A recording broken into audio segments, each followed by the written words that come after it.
कहते हैं कि इश्क खुदा है, इश्क जन्नत है, इश्क ज़माने की सबसे बड़ी नेमत है। शायद यही सोचकर उन दोनों ने मोहब्बत की थी, लेकिन इस मोहब्बत को अंजाम नसीब नहीं था और फिर वो हुआ जो सदियों से आशिकों के साथ होता आया है। कहते हैं कि उन्हें मौत नसीब हुई, लेकिन मौत से पहले एक दूसरे की आंखों में जो उन्होंने देखा उसी को असली सुकून कहते हैं। बात उन दिनों से भी बहुत पहले की है, जब पंजाब दो टुकड़ों में बटा नहीं था। पंजाब की उपजाऊ जमीन पर ही उपजी थी इश्क की ये दास्तां। मिर्जा और साहिबा को पढ़ते वक्त ही प्यार हो गया था। दोनों को एक मौलवी साहब पढ़ाते थे। जब तक मौलवी साहब उनकी आंखों में पढ़ पाते, देर हो चुकी थी। दोनों एक दूसरे की मोहब्बत में इस कदर गिरफ्तार थे कि ना दिन का होश था और ना रात का।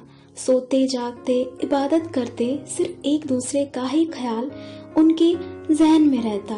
कहते हैं कि इश्क और मुश्क छुपाए नहीं छिपता। मौलवी साहब को उनकी ये नजदीकियां रास नहीं आई और फिर खबर जमाने को भी होने लगी। साहिबा की बदनामी ना हो, इस डर से मिर्जा ने गांव छोड़ दिया और अपने गांव चला गया। साहिबा जैसे तैसे मिर्जा की याद में वक्त गुजार रही थी।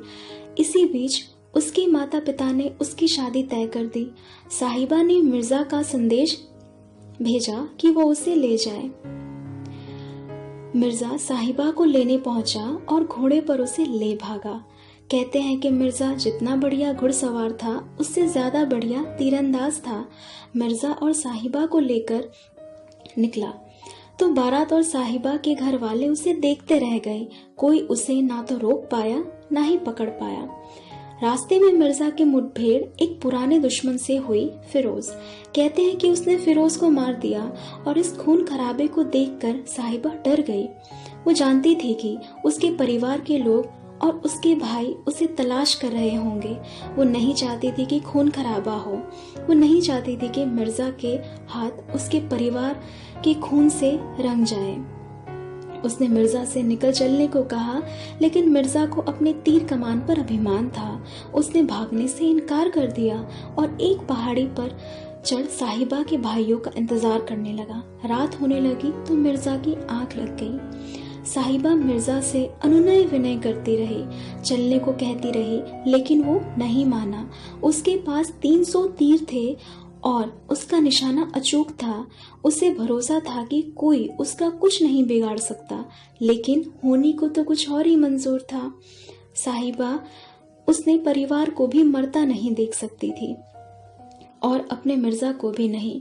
मिर्जा की आंख लगने के बाद उसने 300 तीरों को तोड़कर फेंक दिया और कमान को पेड़ की ऊंचाई पर टांग दिया। थोड़ी ही देर में उसके भाई उस मैदान में पहुंच गए। मिर्जा उठा तो उसने अपने हथियार को नहीं पाया, लेकिन उसे साहिबा पर गुस्सा नहीं आया। वह उसकी आंखों से दिल की बात समझ गया। साहिबा के भाइयों ने मिर्जा को मौत के घाट उतार दिया। और इसी बीच जब साहिबा मिर्जा को बचाने के लिए दौड़ी तो उसके भाइयों के तीर से उसकी भी मौत हो गई।